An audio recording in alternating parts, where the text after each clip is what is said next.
ஓம் ஸ்ரீ குருபியோ நமக.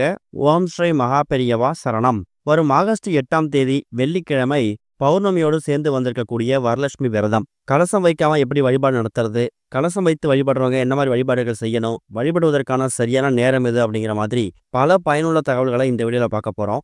அதுக்கு முன்னாடி நம்மளோட வீடியோஸை இப்போ தான் நீங்கள் ஃபஸ்ட் டைம் பார்க்குறீங்கன்னா மறக்காமல் சப்ஸ்கிரைப் பண்ணிக்கோங்க. தொடர்ந்து இது மாதிரி அப்டேட் தெரிஞ்சுக்கிறதுக்கு பக்கத்தில் நோட்டிஃபிகேஷன் பெல்லை கிளிக் பண்ணி ஆல் அப்படிங்கிற செலக்ட் பண்ணிக்கோங்க. இப்போ வரலட்சுமி விரதம் அன்னைக்கு என்ன மாதிரி பூஜைகள் செய்ய போகிறோம் அப்படிங்கிற பற்றி தெளிவாக தெரிஞ்சுக்கலாம். ஆடி மாதத்தில் வரக்கூடிய ரொம்ப முக்கியமான வழிபாடு நாட்களில் ஒன்று தான் வரலட்சுமி விரதம். சுமங்கலி பெண்கள் ஆவலோட எதிர்பார்த்து கொண்டிருக்கக்கூடிய இந்த நாள்ல மகாலட்சுமியோட மனம் மகிழும்படி வீட்டுல பூஜைகள் செய்து வழிபட்டீங்கன்னா வாழ்க்கையில மங்களங்கள் நிறையும். மகாலட்சுமியோட அருளால நினைச்ச காரியங்கள் கைகூடும். இந்த வருஷம் வரலட்சுமி விரதம் ஆகஸ்ட் 8ஆம் தேதி வெள்ளிக்கிழமையில வந்திருக்கு. இந்த நாள்ல எப்படி வழிபாடு செய்யணும், எந்த முறையில் வழிபாடு செஞ்சா மகாலட்சுமியோட அருள் பரிபூர்ணமா கிடைக்கும் அப்படிங்கறத நம்ம கண்டிப்பா தெரிஞ்சுக்கணும். வரலட்சுமி விரதம் அப்படிங்கிறது ரொம்ப சக்தி வாய்ந்த விரதம். இது செல்வங்களுக்கு அதிபதியா இருக்கக்கூடிய மகாலட்சுமி வழிபாடு செய்யறதுக்கான ஒரு அற்புதமான ஒரு நாள். தன்னை வேண்டுறவங்களுக்கு கேட்கும் வரங்களை வாரி வழங்கக்கூடிய லட்சுமி அப்படிங்கறதாலதான் வரலட்சுமி அப்படிங்கிற பெயரும் வந்துச்சு. குடும்பத்தோட நலன், கணவரோட ஆயுள், மகிழ்ச்சியான திருமண வாழ்க்கை, செல்வ வளம், சுபிக்ஷம், குழந்தை அப்புறம் கணவரோட ஆயுள், ஆரோக்கியம், அமைதி, இது மாதிரி வாழ்க்கை நிறைவா இருக்க வேண்டிய பெண்கள் இந்த நாள்ல விரதம் இருந்து மகாலட்சுமி வீட்டுக்கு அழைச்சி பூஜைகள் செய்து வழிபாடு செஞ்சோம்னா மகாலட்சுமியோட அருளையும் ஆசியையும் நம்ம பெற முடியுமா? இந்த வரலட்சுமி நோன்பு, மாங்கல்ய நோன்பு, சுமங்கலி விரதம்னு பல பெயர்களை அழைக்கிறதும் உண்டு. வரலட்சுமி விரதத்தை வீட்டுல கடைபிடிச்சோம்னா அஷ்டலட்சுமிகள்னு சொல்லப்படக்கூடிய 8 லட்சுமியோட அருள் கிடைக்குமா? வரலட்சுமி விரதம் இது வழிபட்டா அஸ்வமேத யாகம் நடத்துறதுக்கான பலன் கிடைக்குமா? இந்த நாள்ல திருமணமான பெண்கள் மட்டும் இல்லாம திருமணம் ஆகாத பெண்களும் நல்ல கணவர் அமையணும்னு சொல்லி நோன்பு கயிறு கட்டிப்பாங்க, விரதம் வந்து வழிபாடு செய்வாங்க. ஆண்டுதோறும் ஆடி மாதத்துல வரக்கூடிய வளர்பிறையில வரக்கூடிய வெள்ளிக்கிழமையில தான் வரலட்சுமி விரதம் கொண்டாடப்படுறது வழக்கம். ஆகஸ்ட் 8ஆம் தேதி வரலட்சுமி விரதம் கொண்டாடப்பட போகுது. அதாவது பௌர்ணமிக்கு முன்னாடி வரக்கூடிய வெள்ளிக்கிழமையில இந்த லட்சுமி பூஜை நடத்துவாங்க. அதனால ஆகஸ்ட் 7ஆம் தேதியே வீட்டை சுத்தம் பண்ணி பூஜைக்கு தேவையான பொருட்களை தயார் செஞ்சு வச்சுக்கணும். வரலட்சுமி விரதம் அன்னைக்கு கலசம் வைத்து வழிபடக்கூடிய வழக்கம் இருக்கிறவங்க தாராளமா நீங்க எப்பவும் போல ஒரு முறையும் என்ன மாதிரி வழிபாடு செய்வீங்களோ அந்த வழிபாடை பின்பற்றிக்கலாம். கலசம் வைத்து வழிபட முடியாதவங்களுக்கும் ஒரு மாற்று வழி இருக்கு. இந்த வரலட்சுமி விரதத்தை கலசம் வைத்து வழிபடக்கூடியவங்க 3 முறையா பிரிப்பாங்க.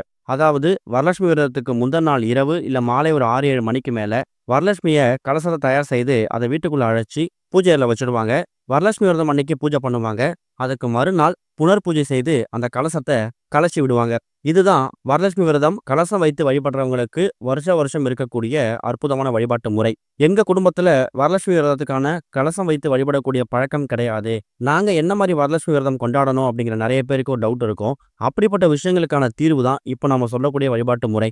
அதாவது கலசம் வைத்து வழிபடக்கூடியவங்க மகாலட்சுமி தாயார அம்பால அந்த கலசமா தயார் செய்து அதுல பச்சரிசி, ஏலக்காய், கிராம்பு, ஜாதிக்காய், மாசிக்காய், இது மாதிரி பல பொருட்களை போட்டு அதை அம்மனா பாவிச்சு, அம்மனா வடிவமைச்சு, புடவைகள் சாத்தி மணப்பலகை மேல அமர வைத்து நைவேத்தியம் செஞ்சு வச்சு படைப்பாங்க. இது கலசம் வைத்து வழிபடுறவங்களுக்கான வழக்கம். கலசம் வைக்காதவங்களுக்கு அதே முறைதான். அவங்க கலசம் வைத்து வழிபடுறாங்கன்னா நீங்க கலசம் வைக்காம மகாலட்சுமி தாயோட போட்டோ மட்டும் வைத்து வழிபாடு நடத்தலாம். மகாலட்சுமி தாயார் போட்டோவுக்கு முன்னாடி கலசத்துக்குள்ள என்னென்ன பொருட்கள் போட்டு அவங்க வழிபாடு நடத்துறாங்களோ அந்த பொருட்கள் எல்லாத்தையும் சின்னதா ஒரு வாழை இலை எடுத்து வைத்து அந்த வாழை இலையில பச்சரிசி, ஏலக்காய், கிராம்பு, பச்சை கற்பூரம், ஜாதிக்காய், மாசிக்காய், வேப்பிலை, மாவிலை, இது எல்லாத்தையும் அந்த வாழை இலை மீது பரப்பி வைத்து அந்த மகாலட்சுமி தாயார் போட்டோவுக்கு நீங்க பூஜை பண்ணாலே கலசம் வைத்து வழிபடலாம் கூட அதுக்கு இணையான பலனை நீங்க உங்க கையால பெற முடியுமா? இந்த வருஷம் ஆடி மாசம் நமக்கு 5 வெள்ளிக்கிழமைகள் இருக்கு. கடைசி வெள்ளியை கணக்குல எடுத்துக்காம எதுக்காக 4வது வெள்ளிக்கிழமைய வரலட்சுமி விரதமா கணக்குல எடுத்துக்கிறோங்கிற கேள்வியும் நிறைய பேருக்கு வரும்.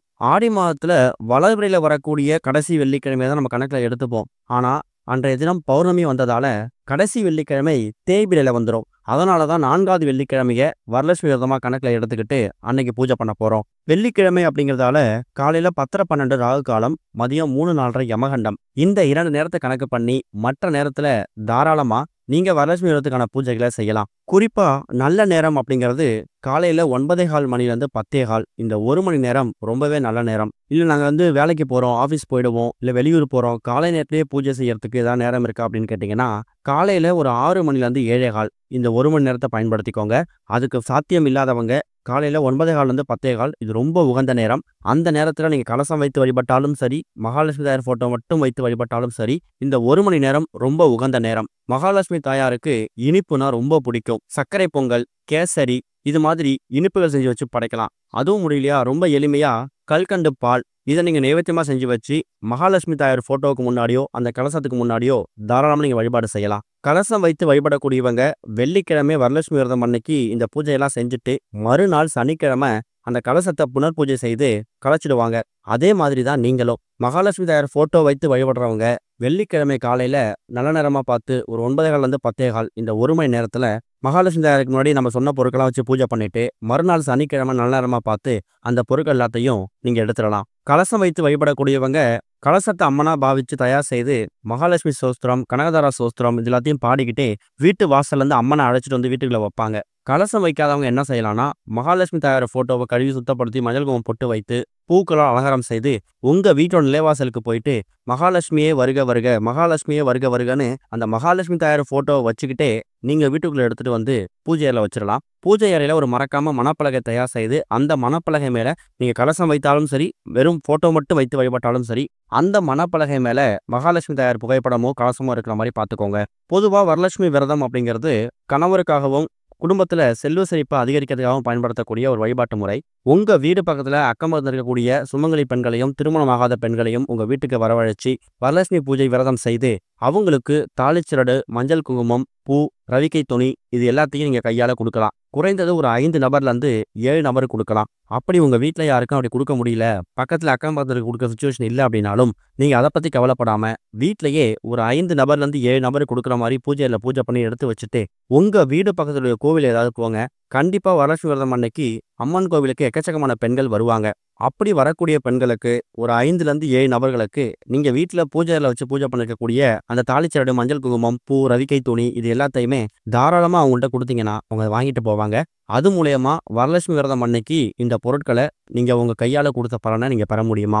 இந்த வருஷம் வரலட்சுமி விரதத்தோட நமக்கு கூடுதலா இன்னொரு விஷயமும் சேர்ந்து வந்திருக்குது. அதாவது பௌர்ணமி திதி. பௌர்ணமி திதி அப்படின்னு சொன்னாலே நம்ம ஞாபகத்துக்கு வர்றது சந்திர தரிசனம். மாலை ஒரு 6-7 மணிக்கெல்லாமே வீட்டோட பூஜையில விளக்கேற்றி வச்சுட்டு உங்க வீட்டில இருந்து முழு நிலவு எங்க பிரகாசமா தெரியுதோ அங்க போய் நின்றுக்கிட்டு உங்க குடும்பத்தை சேர்ந்த எல்லாருமே ஓம் சந்திரமௌலீஸ்வராய நமக அப்படின்னு சொல்லக்கூடிய இந்த ஒரு மந்திரத்தை ஒரு 3 முறை உச்சரிங்க. ஏன்னா பௌர்ணமியை வணங்குறது மூலயமா நம்ம வாழ்க்கை இருள்ல இருந்து வெளிச்சத்துக்கு வருமா. முழு நிலவு பிரகாசமா எப்படி ஜொலிப்பா இருக்கோ, ஜோரா இருக்கோ, அதே மாதிரி நம்ம வாழ்க்கை ரொம்ப பிரகாசமா மாறும் அப்படிங்கிறது ஒரு பெரிய நம்பிக்கை. அதுவும் ஆடி மாதத்துல வரக்கூடிய வெள்ளிக்கிழமை வரலட்சுமி விரதத்தோடு சேர்ந்து வந்திருக்கக்கூடிய பௌர்ணமிக்கு சக்தி ரொம்ப அதிகம். இப்ப நம்ம சொல்லிக்கக்கூடிய இந்த முறையில கடைபிடித்து கலசம் வைத்து வழிபட்டாலும் சரி, கலசம் வைக்காம மகாலட்சுமி தாயார் ஃபோட்டோ மட்டும் வைத்து வழிபட்டாலும் சரி, இது எல்லாத்தையும் ஃபாலோ பண்ணிட்டு கூடவே சந்திர தரிசனம் பண்ணீங்கன்னா இந்த ஒரு வரலட்சுமி விரதத்துக்கு பிறகு வரக்கூடிய எல்லா நாட்களும் ரொம்ப சிறப்பான நாட்களா அமையும். முயற்சி பண்ணுங்க. ஓம் ஸ்ரீ குருபியோ நமக. ஓம் ஸ்ரீ மகா பெரியவா சரணம்.